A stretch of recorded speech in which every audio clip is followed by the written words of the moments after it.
The quiet beginning. Have you ever looked at your life and wondered why nothing looks different, yet you feel inexplicably exhausted? Like you've been running a marathon no one bothered to film? This video is about that invisible race. About moving to the United States with hope in your suitcase, silence in your chest, and progress so quiet even you start doubting it exists.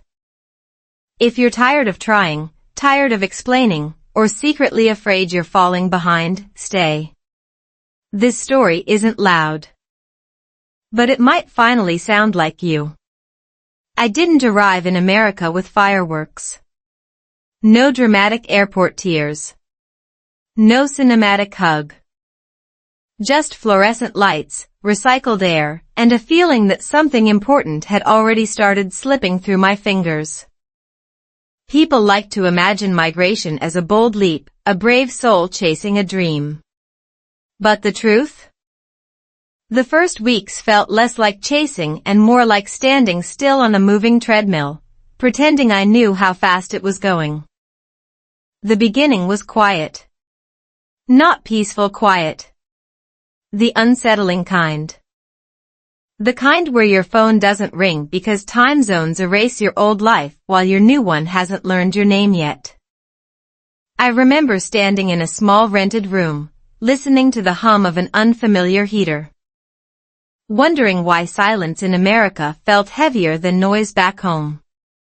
That's when I learned something no brochure ever mentions: change doesn't announce itself. It sneaks in barefoot and rearranges your nervous system. Psychology has a term for this phase: cultural limbo. Your brain is working overtime, decoding accents, social rules, facial expressions, even humor. Studies from the American Psychological Association show that during major transitions, the brain consumes significantly more energy just trying to maintain normal functioning. Translation? You're not lazy. You're not weak. Your mind is buffering like a computer loading a massive update. But here's the cruel twist: on the outside, nothing looks wrong. You're alive. You're lucky. You're in the U.S. People assume gratitude should cancel confusion. So you learn to smile. You nod. You say, "I'm fine." Meanwhile, your inner world feels like a house where the lights are on but the furniture hasn't arrived yet. You exist, but you don't belong to the space, to the pace, sometimes not even to yourself. I thought progress would be obvious. New country, new chapter, instant growth. Instead, progress came disguised as discomfort. I wasn't achieving milestones, I was surviving micro-moments. Figuring out how to order coffee without panic. Understanding jokes 5 seconds too late. Learning that "how are you" is not an invitation to be honest. These weren't victories anyone applauded. But they quietly rewired me. Neuroscience backs this up. When you enter an unfamiliar environment, your amygdala, the brain's threat detector, stays on high alert. Everything feels risky, even harmless things like small talk or grocery shopping. Over time, as patterns repeat, the brain calms down. That calming? That's progress. Invisible. Uncelebrated. Real. What hurt most wasn't the struggle. It was the doubt. The whisper that asked, "Shouldn't you be happier by now?" Quiet beginnings mess with your self-trust. Because without visible results, the brain assumes failure. That's a cognitive bias called outcome dependency. We judge effort only by results, ignoring internal adaptation. And adaptation, especially emotional adaptation, doesn't show up on resumes or Instagram. I remember one night lying awake, scrolling through photos of people who seemed to win America faster than I did. Better jobs. Bigger smiles. Louder lives. Comparison hit like jet lag for the soul. But what I couldn't see, what none of us ever see, were their silent beginnings. Their unread emails. Their private doubts. Their nervous systems learning a new rhythm behind closed doors. Here's the reframe that changed everything for me. The quiet beginning isn't a delay. It's a foundation. In biology, growth starts underground. Roots expand before leaves appear. If you pull a plant out of the soil just because you can't see progress, you kill the very thing that was working. Understanding this didn't erase the loneliness, but it softened it. Instead of asking, why am I not there yet? I started asking, what is this season teaching my body? That question alone reduced my anxiety. Research shows that self-compassion during transitions lowers cortisol levels and improves resilience. In plain language, being kinder to yourself helps your brain learn faster. So if you're in a quiet beginning, new country, new identity, new version of you, listen closely. Silence doesn't mean stagnation. It means integration. Your mind is stitching together pieces that don't match yet. Your heart is grieving what it lost while learning how to hold something new. That's not weakness. That's neurological courage. The wins no one sees are often the ones that matter most. Because they change how you stand when no one's watching. And one day, without warning, you'll realize the silence isn't empty anymore. It's steady. Basically, your progress didn't disappear. It just learned how to whisper. Climate shock reality. The first thing that betrayed me wasn't the language, the culture, or the paperwork. It was my body. One morning, I woke up in America and felt like I had been quietly unplugged overnight. My joints were stiff for no clear reason. My skin reacted to air that felt both too dry and too cold. My mood dipped without asking permission. That was the moment I realized, climate shock isn't just about weather. It's about how deeply the environment rewires you before you're emotionally ready. Back home, seasons had a rhythm I trusted. Heat meant rain. Cold meant rest. In the U.S., especially where I landed, the climate felt unpredictable and extreme. Summers pressed down like a heavy hand. Winters sliced through clothes, walls, and thoughts. Scientists call this environmental stress, and research from Harvard shows that sudden changes in temperature, humidity, and daylight directly affect serotonin and melatonin levels, the chemicals that regulate mood and sleep. In other words, your sadness might not be philosophical. It might be atmospheric. What surprised me most was how invisible this struggle looked to others. When you say you're tired, people assume work. When you say you're low, they assume mindset. Rarely does anyone say, your nervous system is reacting to a foreign climate. Yet my body knew before my mind admitted it. I started sleeping more but resting less. My patience shortened. Small problems felt personal. This wasn't weakness. It was biology trying to adapt faster than my identity could follow. There's a concept in psychology called allostatic load, the cumulative burden of chronic stress on the body. Climate change, even on a personal micro level, adds to that load. Different sunlight hours disrupt circadian rhythms. Dry air irritates sinuses, affecting sleep quality. Extreme cold forces muscles to stay tense longer. Over time, the body stays in low-grade fight or flight. You don't panic. You just slowly lose motivation. Quietly. I remember walking through a snowy street, watching people move efficiently, unfazed. They grew up with this. Their bodies learned it early.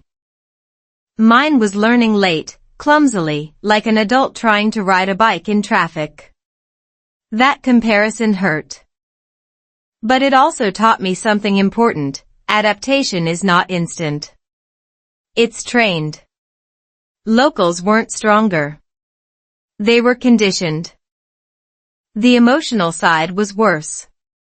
Climate influenced my social life without me noticing. Cold kept people indoors. Conversations were shorter. Smiles were polite, not warm. Back home, weather invited connection. Here, it often postponed it.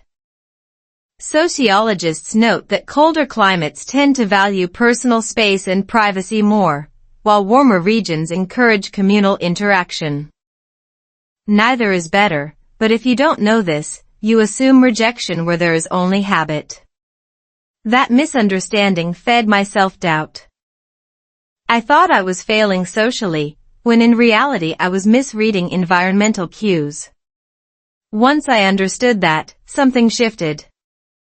Understanding didn't change the weather, but it changed my interpretation. And interpretation, according to cognitive behavioral science, is where emotional suffering either multiplies or dissolves. I began making small, almost laughably simple adjustments. Vitamin D supplements, backed by clinical studies showing improved mood in low-sun regions. Walking outside at the same time every day to retrain my circadian rhythm. Using a humidifier at night. Dressing not for style, but for survival. These weren't glamorous self-improvement hacks. They were acts of self-respect in a foreign ecosystem. Here's the strange part, as my body stabilized, my motivation slowly returned. Not dramatically. Quietly. Climate shock had been draining my energy, and I had mistaken that drain for personal failure. Once the body felt safer, the mind followed. Neuroscience confirms this sequence. Physical regulation precedes emotional resilience. You can't think your way out of a nervous system that feels under attack. This was one of those wins no one applauds. No one congratulates you for learning how to survive winter without spiraling. But each morning I woke up with slightly less dread. I was winning. Quietly. The kind of win that doesn't trend but transforms. Climate taught me humility. It reminded me that growth isn't just about ambition. It's about alignment with place, body, and limits. Healing didn't come from forcing positivity. It came from understanding why my energy disappeared and giving it permission to return slowly. So if you're losing motivation after a big move, check the weather before you judge your worth. Your sadness might be seasonal. Your exhaustion might be environmental. And your progress? It might be happening beneath layers of clothing and coping mechanisms. Basically, your body isn't resisting change. It's learning how to survive it. Cultural misalignment. The first misunderstanding didn't feel dramatic. It felt small, almost embarrassing. Someone asked, "How's it going?" And I answered honestly. Their smile froze for half a second, then they nodded and walked away. That was my first lesson in cultural misalignment. In America, some questions are rituals, not doors. I didn't know that yet. I just knew I felt strangely exposed, like I had spoken too loudly in a quiet room. Culture shock isn't about food or holidays. It's about invisible rules. The kind no one explains because everyone assumes you already know them. In the U.S., efficiency often outranks emotional depth. Time is currency. Directness is respect. Independence is maturity. None of these are wrong. But if you were raised in a culture where connection comes before speed, where silence invites concern, where asking twice means you care, The adjustment can feel like emotional whiplash. My brain kept searching for familiar signals. Longer eye contact. Slower conversations.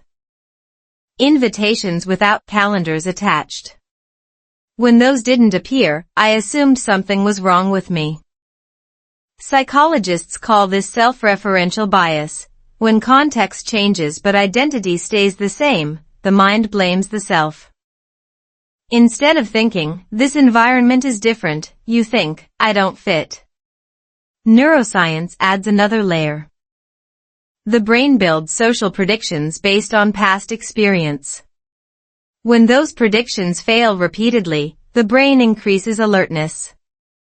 You become hyper-aware, overthinking tone, posture, pauses. That constant scanning drains energy. You're not socially awkward. You're cognitively overloaded. I remember attending a casual gathering where everyone chatted lightly, then left exactly on time. No lingering. No emotional debrief. Back home, leaving early felt rude.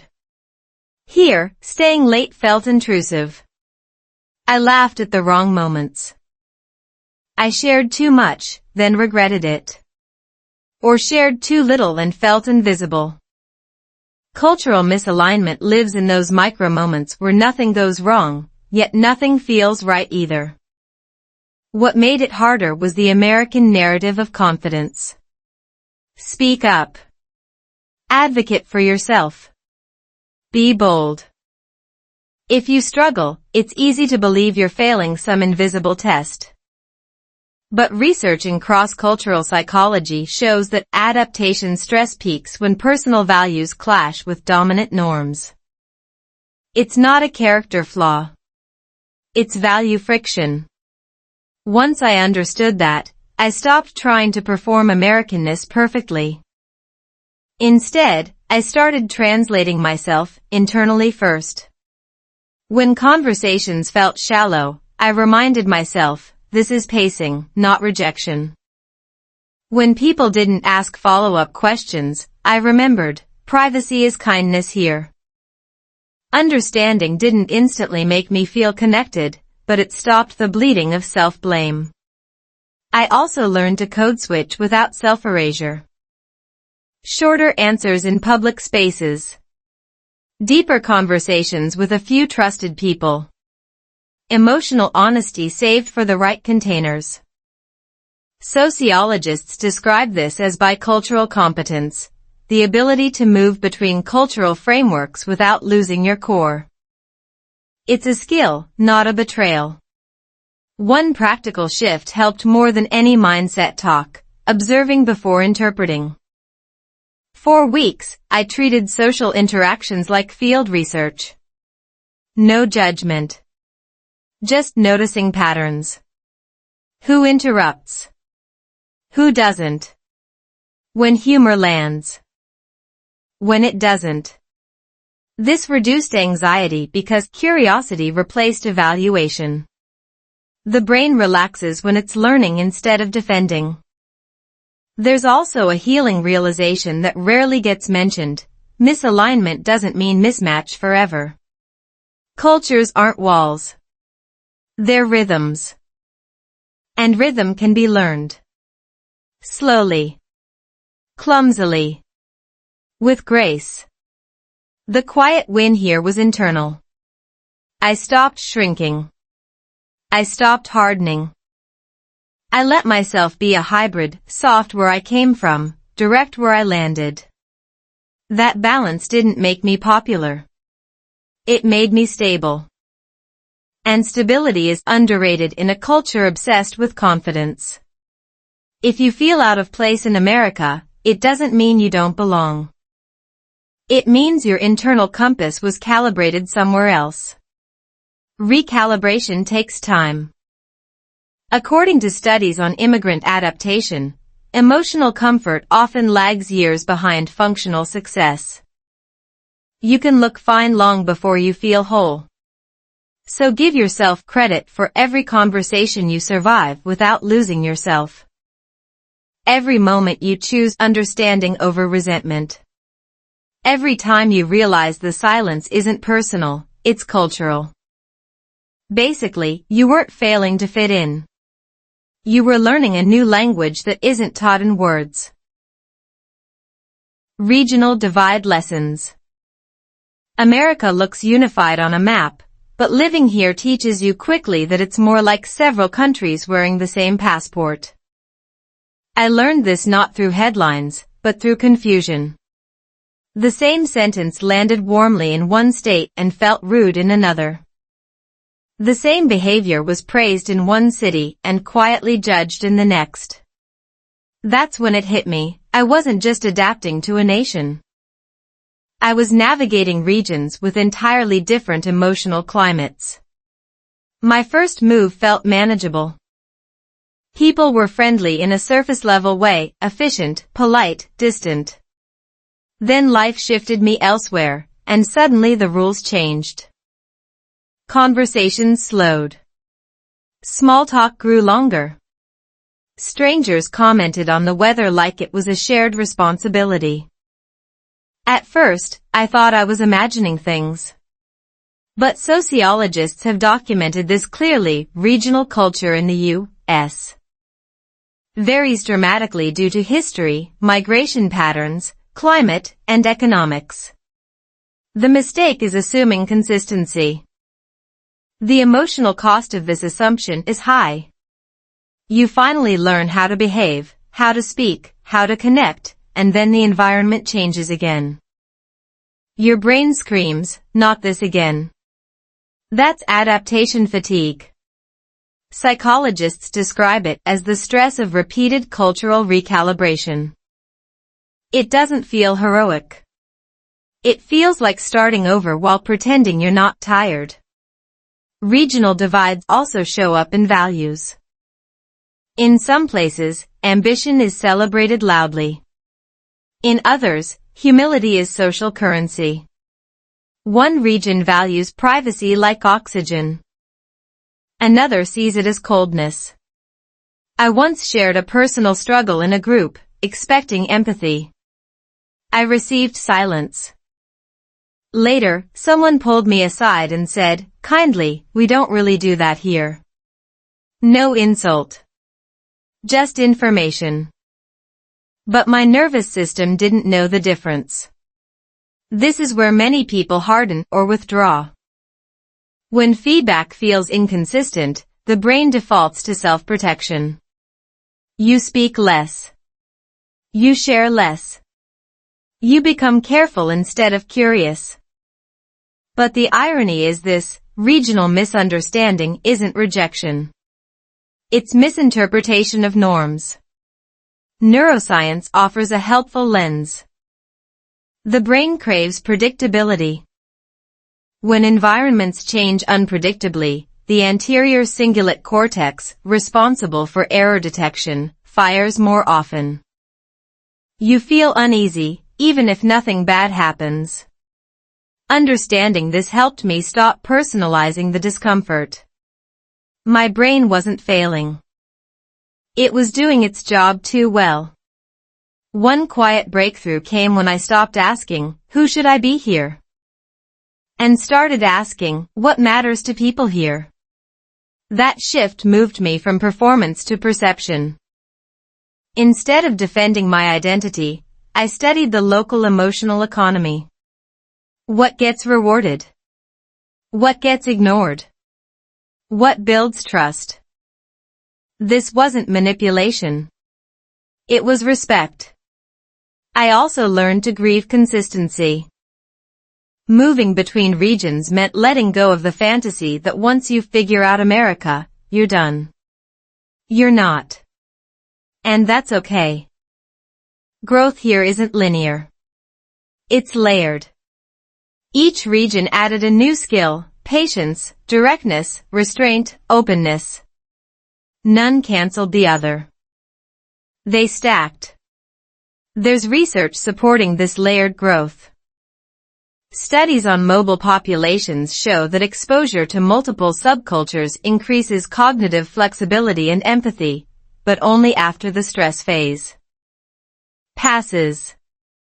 Before that, it feels like fragmentation. After, it feels like expansion. The middle is uncomfortable. That's where most people quit or numb out. Relationships were affected too. Friends made in one region didn't always translate to another. Humor didn't always travel well. Neither did vulnerability. That loss stung. But it also forced me to deepen my relationship with myself. When external validation resets every time you move, internal grounding becomes survival. The quiet win in this phase wasn't belonging everywhere. It was belonging to myself regardless of where I stood. I stopped measuring success by social ease and started measuring it by emotional regulation. Could I stay open without oversharing? Curious without self-erasure? That balance became my compass. If you're struggling with regional differences in the U.S., remember this: inconsistency doesn't mean instability. It means diversity. You're not meant to master it all at once. You're meant to collect experiences like tools, not trophies. Basically, America didn't keep changing. You were learning how many versions of normal can exist at the same time. Policy pressure weight. Paper doesn't look heavy until it starts pressing on your chest. In the United States, I learned that policies don't just live in government buildings. They live in calendars, deadlines, bank accounts, and the quiet fear of making one mistake that costs everything. The weight didn't arrive all at once. It accumulated, form by form, rule by rule, until my motivation started leaking out through anxiety. Back home, bureaucracy was frustrating but familiar. In the U.S., it was precise, layered, and unforgiving. Miss a date. Misunderstand a clause. Choose the wrong box. The system doesn't shout. It simply proceeds without you. That silence is terrifying. Psychologists call this administrative stress, a form of chronic stress linked to decision fatigue and learned helplessness. When rules feel endless and consequences feel personal, the nervous system stays tense. What made it worse was the cultural expectation of self-management. In America, you're supposed to handle it. Ask questions, yes, but not too many. Need help, sure, but only after you've tried everything yourself. That norm clashed hard with my instinct to seek reassurance. I felt incompetent asking for clarity, yet unsafe proceeding without it. So I hovered in between, burning energy. Neuroscience explains this paralysis well. When stakes feel high and information feels incomplete, the prefrontal cortex struggles to prioritize. You freeze or procrastinate, then shame yourself for freezing. It's a feedback loop. Not laziness. Not weakness. Cognitive overload. I remember staring at a government website late at night, reading the same paragraph repeatedly, my brain refusing to absorb it. The language was neutral, almost polite. That made it worse. There was no emotional cue, no human tone. Just instructions that assumed you already knew what you didn't know. Each line felt like a quiet test of worthiness. This pressure seeped into my identity. I began equating compliance with competence. If I struggled, I must be failing as an adult. Research on immigrant stress shows this is common. Legal and policy systems become mirrors for self-esteem. When the system is complex, the self feels small. The turning point wasn't mastering the rules. It was reframing my relationship with them. I stopped seeing policies as judgments and started seeing them as structures, rigid, impersonal, but not moral. They weren't punishing me. They were indifferent. That realization softened my fear. Indifference, oddly enough, is easier to work with than imagined hostility. I also learned the science of externalizing stress. Writing everything down. Timelines. Checklists. Alarms. Cognitive psychology shows that offloading information from the brain to external systems reduces anxiety and improves follow-through. I wasn't becoming robotic. I was protecting my mental bandwidth. Another quiet adjustment was asking for help strategically. Not emotionally. Practically. Short questions. Clear context. This aligned better with American professional norms and got results faster. Each small success rebuilt my sense of agency. Agency is the antidote to policy pressure. The biggest lesson came unexpectedly. Policies change slower than people, but people adapt faster than they think. I survived missed steps. I corrected errors. The feared catastrophe rarely arrived. My nervous system learned this through experience, not logic. Exposure reduces fear more effectively than reassurance. This phase didn't make me confident. It made me calm. Calm is stronger. Calm lets you read clearly, decide steadily, and rest without panic. The quiet win was realizing that understanding the system wasn't about control, it was about coexistence. If paperwork is draining you, remember this: confusion is not a personal failure. It's a predictable response to complex systems. Your worth isn't measured in forms submitted correctly the first time. Basically, the pressure wasn't proof you didn't belong. It was proof you were learning how to stand inside a system that doesn't bend, but can be navigated. Loneliness in freedom. Freedom in America is loud in theory and quiet in practice. You feel it when no one tells you what to do, but no one checks if you're okay either. I didn't notice the loneliness at first because it didn't look like sadness. It looked like independence. I had space, privacy, control. And somehow, that abundance made the silence sharper. In many cultures, freedom is shared. It comes with interruption, advice you didn't ask for, people showing up unannounced. In the U.S., freedom is personal territory. You earn it. You protect it. You don't intrude. Sociologists describe this as individualistic autonomy, a value system where respect equals distance.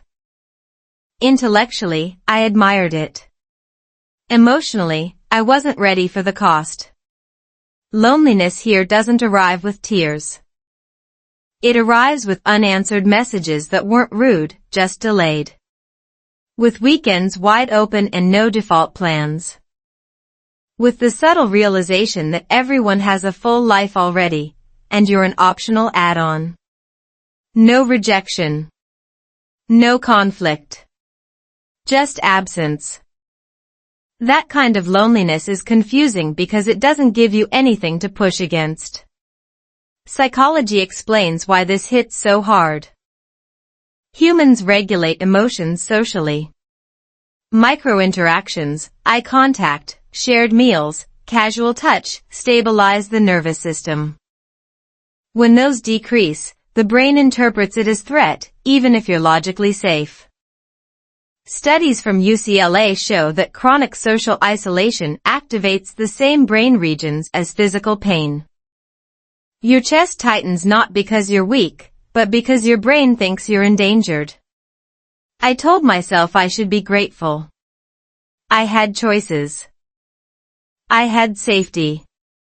I had opportunity. Gratitude, however, doesn't cancel biology. The mismatch between external freedom and internal disconnection drained my motivation. I stopped initiating.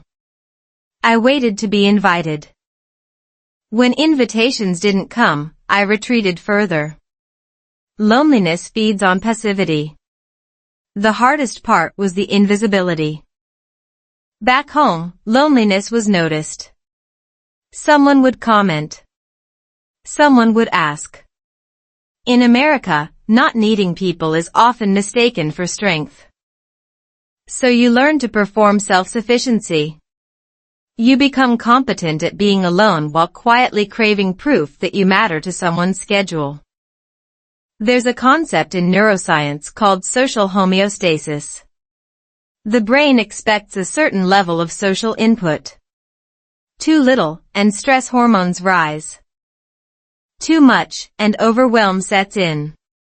I was operating below baseline without realizing it. Freedom had removed friction, but it had also removed feedback. One evening, after canceling plans with myself for the third time, I recognized the pattern. I wasn't introverted. I was underconnected. That distinction mattered. Instead of forcing positivity, I focused on increasing low-stakes connection. Short walks where I greeted neighbors. Becoming a regular at the same cafe. Volunteering once a week. Research shows that repeated casual contact builds familiarity faster than deep conversations. The brain relaxes when it recognizes faces. Another shift was redefining intimacy. In the U.S., intimacy is often scheduled, curated, efficient. I stopped expecting spontaneous closeness and started appreciating consistency. The friend who texts once a week reliably. The coworker who always asks the same question. These weren't deep bonds, but they were anchors. Freedom also taught me to be honest with myself. Loneliness forced introspection. Without constant social mirrors, I had to confront who I was without validation. That was uncomfortable. But it was also clarifying. I learned what silence revealed versus what it hid. Healing, in this sense, wasn't about filling time. It was about listening differently. The quiet win here wasn't becoming socially fulfilled overnight. It was learning to ask without apologizing. To invite without assuming burden. To accept no without collapsing. Each attempt strengthened my emotional immune system. Rejection lost its sting when I stopped interpreting it as judgment. If you're lonely in a place that celebrates freedom, remember this: independence isn't the opposite of connection. It's the container for chosen connection.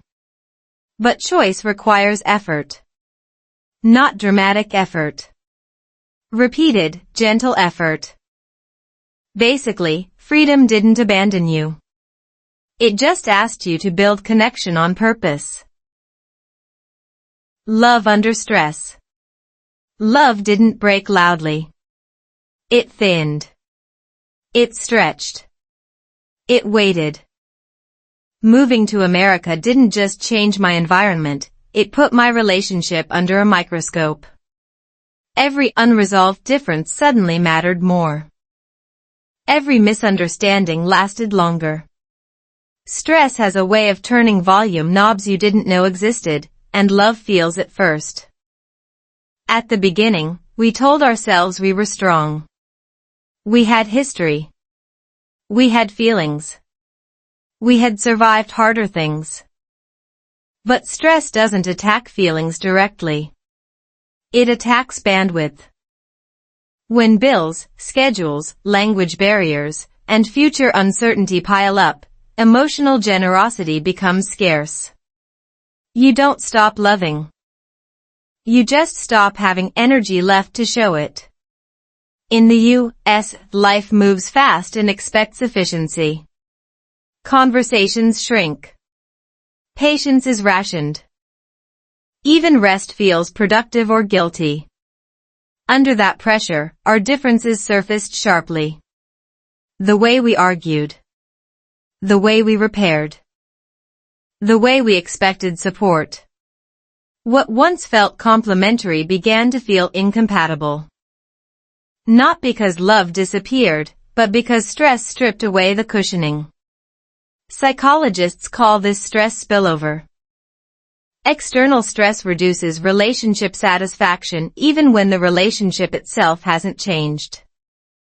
Cortisol, the stress hormone, narrows emotional perspective. You hear criticism faster than care. You interpret silence as neglect. The brain, in survival mode, prioritizes self-protection over connection. I noticed it in small moments. Shorter replies. Less curiosity. More scorekeeping. Who did more? Who sacrificed more? Who adapted better? Love turned into a quiet competition we never agreed to enter. And the worst part? Both of us felt alone while technically together. Cultural context amplified this. In America, emotional independence is often praised. Needing reassurance can feel like weakness. So instead of asking for comfort, we withdrew. Instead of admitting fear, we offered solutions. But love doesn't metabolize solutions well. It metabolizes presence. There's a concept in relationship science called attunement, the ability to sense and respond to a partner's emotional state. Stress lowers attunement. You're too busy managing your own overload to notice theirs. When both partners are overloaded, misalignment grows quietly. No explosions. Just erosion. I remember one argument that wasn't really about anything. It started with logistics and ended with silence. That silence lingered longer than it should have. Not because we didn't care, but because neither of us had the energy to initiate repair. Studies show that couples under chronic stress delay reconciliation, which deepens emotional distance over time. The turning point wasn't a dramatic conversation. It was a realization: love under stress needs different rules. You can't rely on spontaneity. You can't assume understanding. You can't wait until you feel calm to connect, because calm doesn't arrive on its own. We started making connections smaller. 10-minute check-ins without phones. Naming stress instead of blaming behavior. Saying, "I'm overloaded," instead of, "You're distant." Neuroscience supports this shift. Labeling emotions reduces amygdala activity and increases prefrontal clarity. In simple terms, naming stress calms the brain. Another adjustment was releasing the fantasy of equal adaptation. We were adapting differently. One of us externalized stress. The other internalized it. Neither was wrong.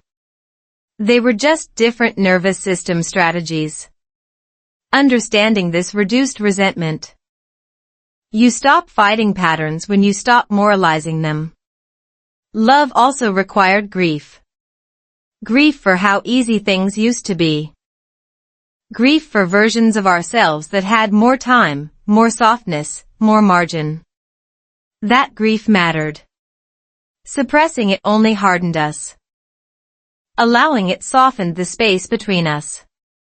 The quiet win in this chapter wasn't romance. It was resilience. Staying curious when it would have been easier to withdraw. Choosing repair over being right. Remembering that stress is the enemy, not the person across from you. If your relationship feels strained after a major life shift, consider this: love didn't fail. Conditions changed. And love, like any living system, needs recalibration when the environment shifts. Basically, love didn't disappear under stress. It just asked to be practiced differently. Marriage breakdown point. Marriage doesn't usually collapse in one dramatic moment. It bends first. Quietly. Repeatedly. Until one day, you realize you've been living in a negotiation instead of a partnership. That realization hit me in America, not because the country caused it, but because the pressure exposed everything we had postponed dealing with. We were still married on paper. Still sharing space. Still functioning. But emotionally, we were running parallel lives, occasionally intersecting around logistics. Stress had turned communication into transactions. Who pays what? Who handles which responsibility? Who is too tired to talk tonight? None of this sounded alarming on its own. Together, it created distance that felt irreversible. Psychologists describe this phase as emotional disengagement. It's the stage before open conflict, where partners stop trying to change each other and start conserving energy. From the outside, it looks calm. Inside, it's resignation. And resignation is more dangerous than anger, because it masquerades as peace. America amplified this because of its cultural framing of marriage. Independence is valued. Personal fulfillment is prioritized. There's less social pressure to stay visibly connected. No one checks in. No one interferes. Freedom gives you space to drift without resistance. If you're not intentional, marriage erodes in silence. I noticed the breakdown in my body before my mind admitted it. Tension when we shared the same room. Relief when I was alone. That's a nervous system signal. When safety decreases in emotional proximity, the body withdraws. Neuroscience confirms this. Perceived relational threat activates the same stress pathways as physical danger. We try to fix it with logic. Conversations full of points and counterpoints. But marriage doesn't respond well to courtroom strategies. Each discussion ended with both of us feeling unheard. The more we explained, the less connected we felt. Stress had hijacked empathy. Research on marital stress shows that during high-pressure periods, couples often misattribute exhaustion to incompatibility. You think you're growing apart, when you're actually just depleted. Depletion narrows perspective. Everything feels final. Permanent. Unsalvageable. The breakdown point arrived quietly. Not as a fight, but as a shared pause. A moment where neither of us spoke because neither of us knew what to say without making things worse. That silence was terrifying. But it was also honest. It forced us to confront the question we'd been avoiding. Are we fighting each other, or are we fighting the conditions around us? Understanding shifted the ground. Not immediately. But enough to slow the collapse. We stopped demanding solutions and started naming realities. Fear. Fatigue.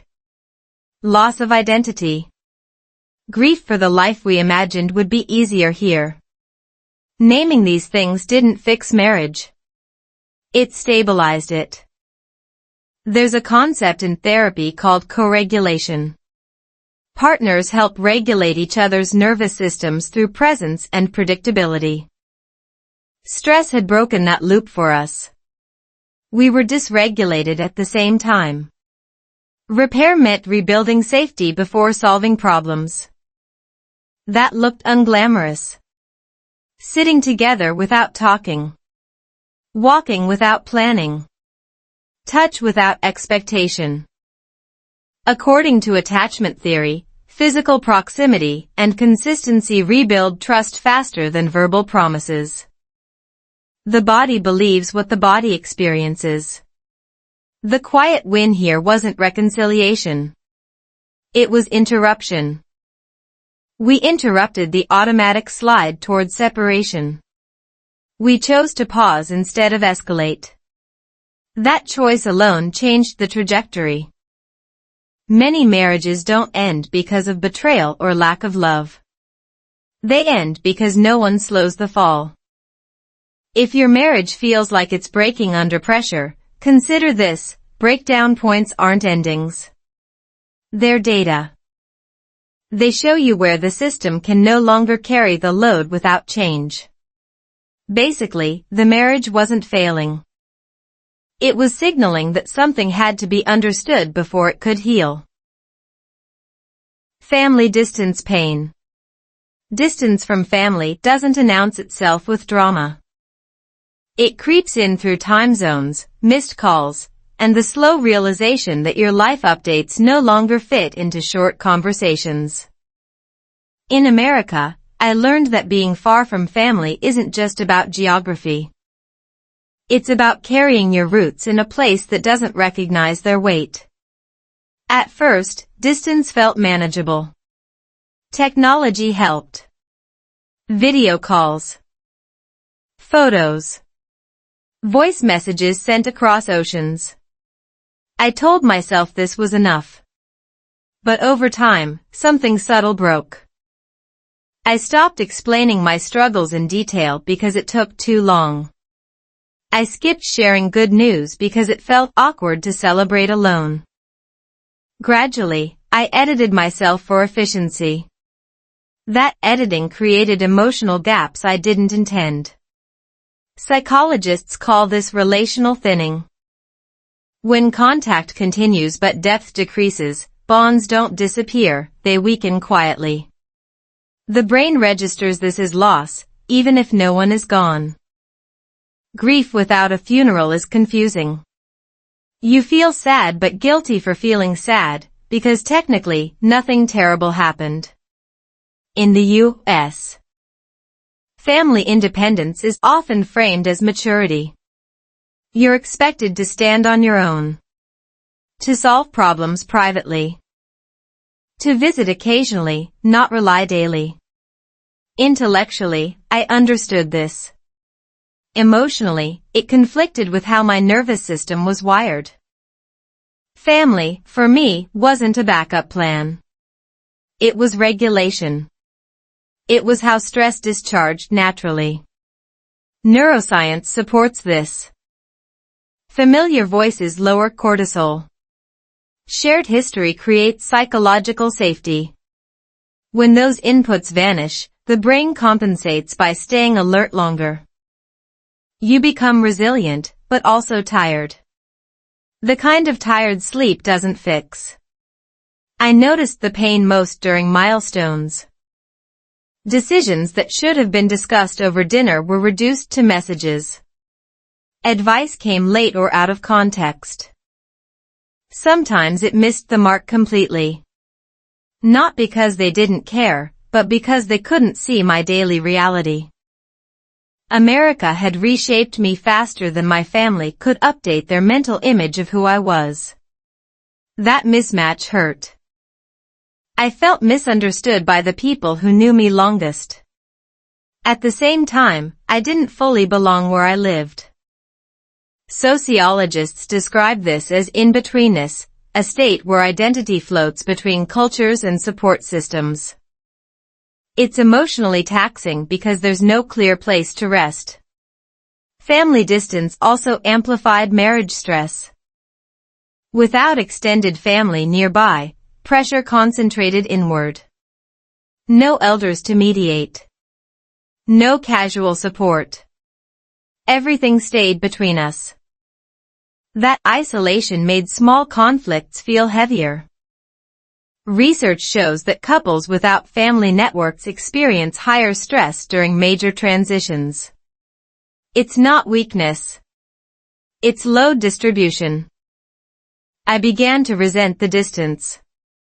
Not actively. Quietly. Resentment toward holidays that felt empty. Toward conversations that stayed superficial. Toward myself for choosing this life. That resentment scared me because it felt disloyal. But emotions don't follow moral rules. They follow attachment. The shift came when I allowed grief without assigning blame. I stopped asking who was responsible for the distance and started acknowledging what was lost. Grief acknowledged becomes manageable. Suppressed grief leaks into irritability, numbness, or withdrawal.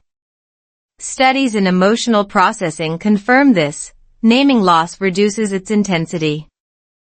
I also redefined connection. Instead of frequent shallow updates, I chose fewer but deeper conversations. Longer calls. Specific stories. Honest admissions. This required vulnerability on both sides. It wasn't always comfortable. But it restored intimacy.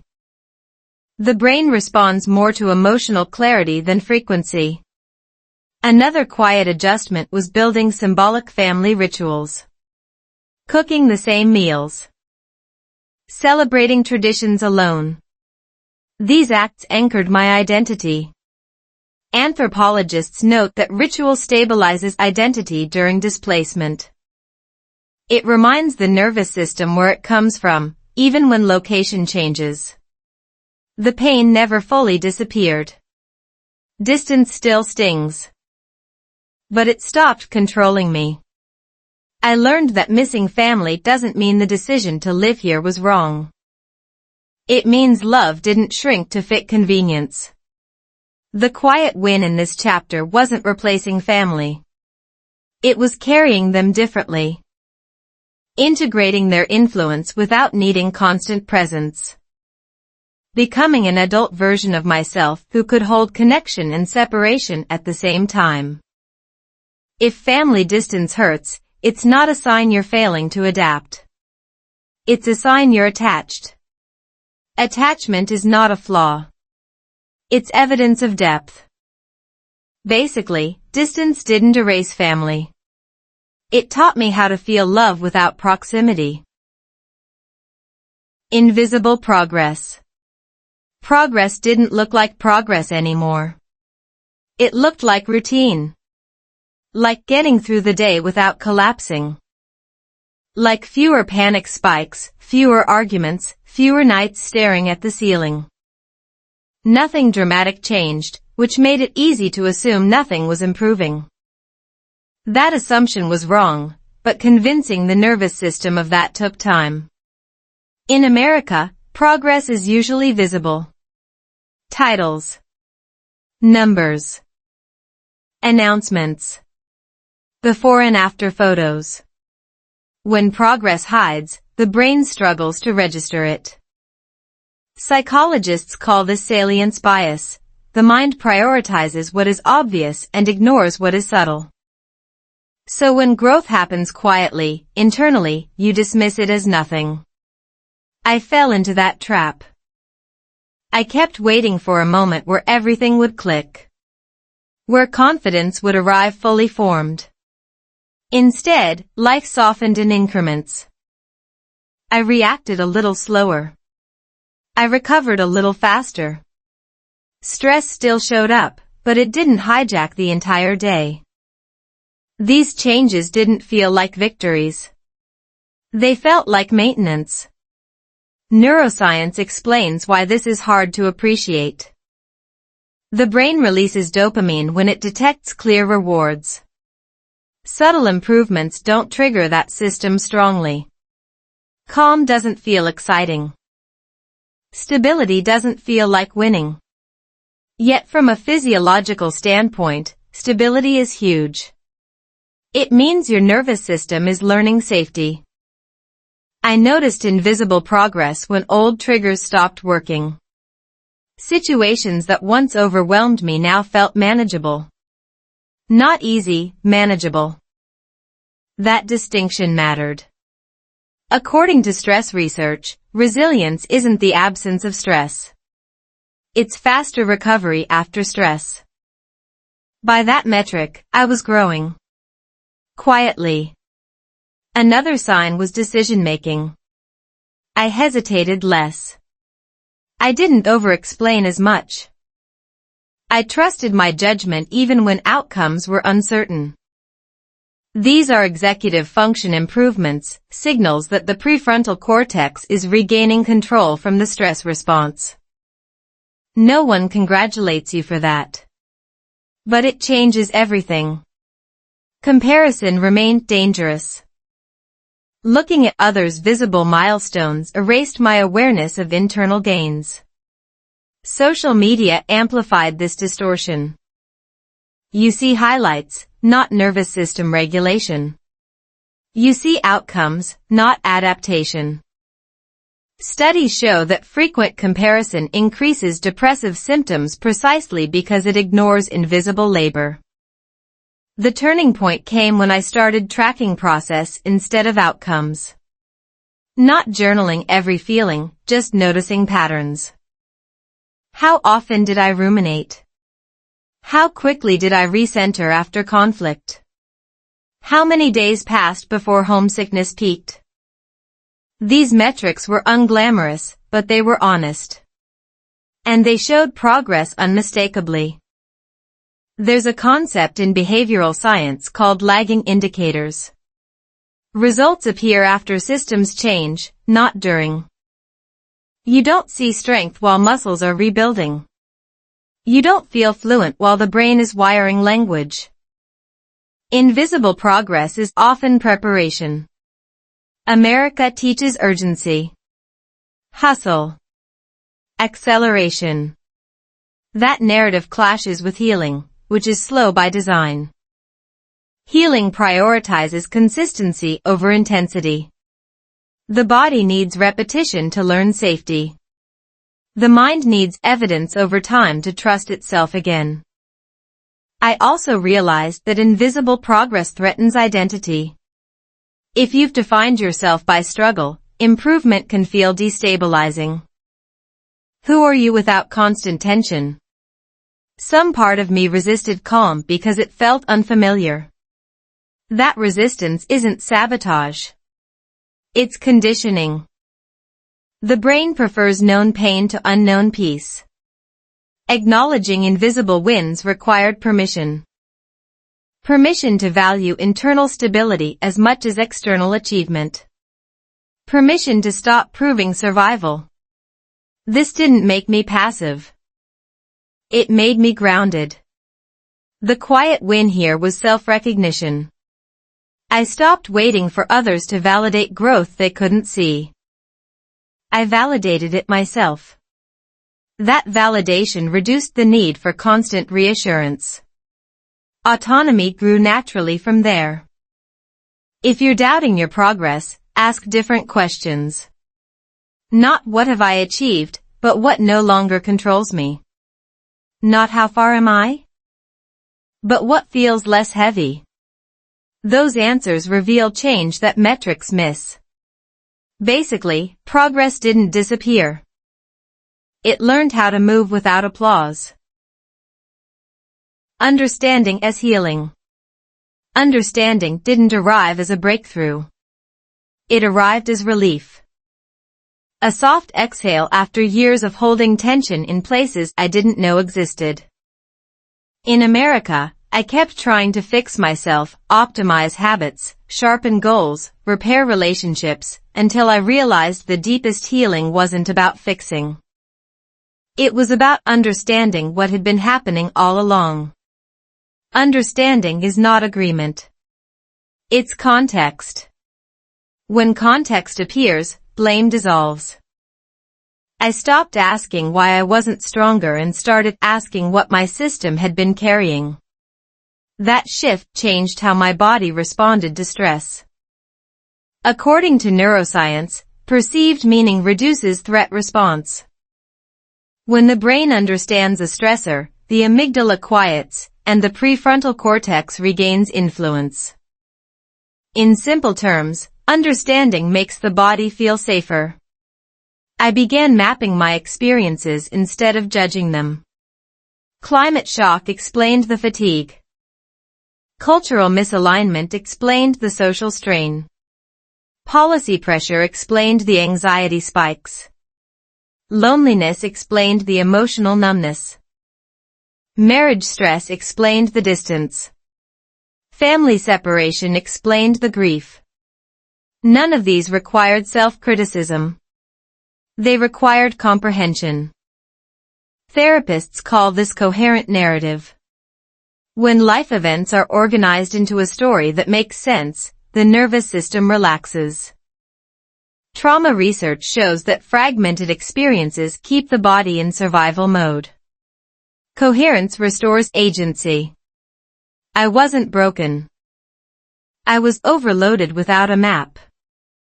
Understanding also softened my relationship with others. When you stop assuming intent, curiosity returns. I stopped interpreting distance as indifference. I stopped interpreting efficiency as coldness. I stopped interpreting rules as punishment. This didn't make everything pleasant. It made it navigable. There's a subtle humility in understanding. You realize people aren't opposing you, they're responding to their own conditioning. Regions behave differently because histories differ. Policies exist because risk management prioritizes systems over individuals. Cultural norms persist because they work for those raised within them. Seeing this doesn't erase frustration, but it reduces personalization, the main fuel of suffering. One practical practice helped more than anything, naming before reacting. When tension rose, I named the layer. This feels like climate fatigue. This feels like policy anxiety. This feels like attachment pain. Labeling engages the brain's language centers, which downregulate emotional reactivity. It's not positive thinking. It's neurological grounding. Understanding also redefined compassion. Compassion wasn't letting everything slide. It was setting boundaries without contempt. It was saying no without shame. It was asking for help without collapsing into dependence. Boundaries become clearer when you understand what you're protecting. Marriage shifted here too. We stopped trying to convince each other and started trying to understand the conditions shaping us. Stress became externalized. Instead of you're distant, it became stress is pulling us apart. How do we stand on the same side? Relationship research shows that couples who frame problems as shared threats recover faster and maintain intimacy longer. Understanding healed my sense of time. I stopped rushing recovery. Healing timelines aren't linear, they're responsive. Some weeks I felt strong. Others fragile. Both were valid. The brain learns safety through repeated non-catastrophic experiences, not deadlines. I let that be enough. There was also grief embedded in understanding. Grief for the version of me that arrived expecting clarity. Grief for relationships that changed shape. Grief for ease that didn't transfer across borders. Letting that grief exist without arguing with it was medicine. Emotional acceptance reduces physiological stress markers. Fighting reality costs energy. Accepting it frees some back. The quiet win of understanding was integration. My experiences stopped competing with each other. They aligned. I didn't need to choose between gratitude and pain. Both could coexist. That coexistence is maturity, not toughness. If you're seeking healing, consider this: insight isn't intellectual. It's embodied. You know you understand when your shoulders drop, when your breath slows, when the urge to defend fades. That's the body recognizing safety through meaning. Basically, understanding didn't erase the past. It reorganized it so it stopped hurting in the same places. Quiet win ending. The ending didn't feel like a finish line. It felt like standing still without panic. In America, where progress is supposed to announce itself loudly, my quiet win was stability. Not excitement. not triumph. Stability, the ability to wake up without bracing for impact. That's how I knew something fundamental had changed. Nothing outside looked dramatically different.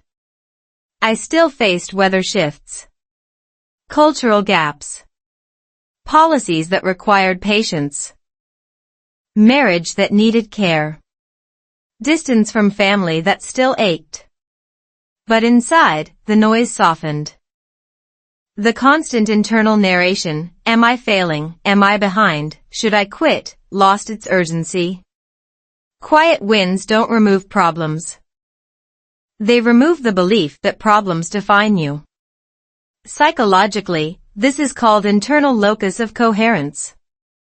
It means your sense of meaning no longer depends on immediate outcomes. Studies in positive psychology show that people who develop this coherence report higher resilience even under ongoing stress. In simple terms, you stop needing proof every day that you're okay.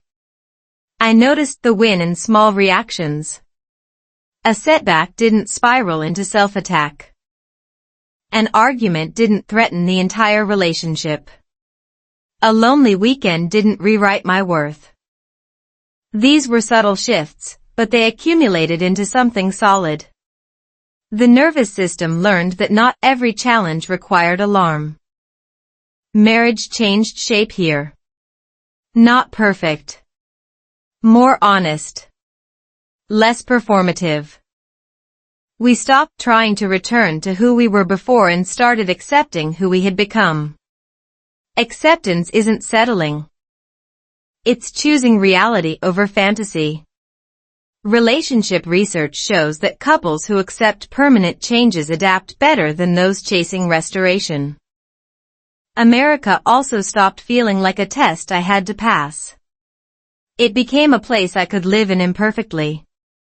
I didn't need to master every cultural code. I needed to respect them without erasing myself.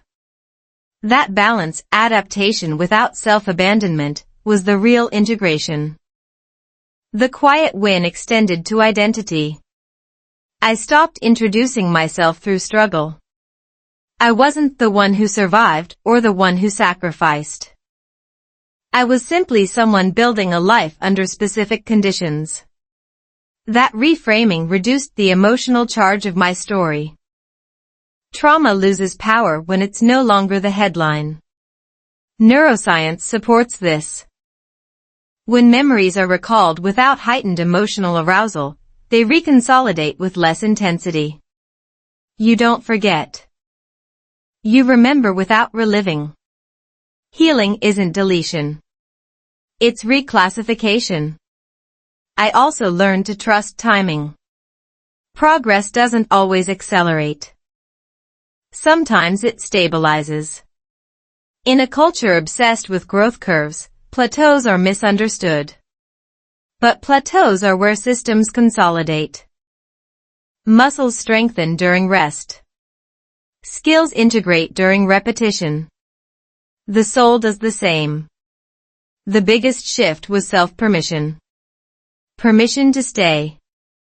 Permission to grow slowly. Permission to choose peace over proving something. That permission didn't make me passive. It made me selective. Energy stopped leaking into unnecessary battles. If you're watching this and doubting your journey because it looks quiet, consider this: quiet doesn't mean stagnant. It often means regulated. And regulation is the foundation of everything sustainable: love, growth, clarity, purpose. Understanding healed not by giving answers, but by removing false questions. I stopped asking if my progress was impressive enough and started asking if it was honest. Honest progress doesn't perform. It persists. This story doesn't end with applause. It ends with breath. With standing in the same life and feeling capable instead of overwhelmed. With knowing that even if no one saw the work, it mattered. Especially to me. Quiet wins don't trend. They transform.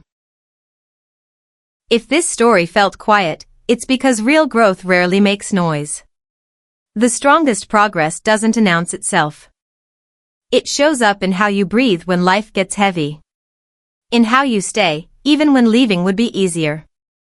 Most people quit because they can't see their progress. But the truth is, the progress that saves you is the progress no one sees. If you're still here, still listening, still trying, that's not nothing. That's proof. And this channel exists for people like you. People growing in silence. People healing without applause. People learning that understanding heals, even when the world moves fast. Subscribe to this channel if you want more real stories about life in the United States, emotional healing, marriage under pressure, cultural shock, and quiet personal growth. Like this video so YouTube knows this kind of content matters. Comment below, do you see your progress now? Because the next video will go even deeper. Into the moments you thought broke you. But we're actually building the strongest version of you. Quiet wins matter. And yours is just getting started.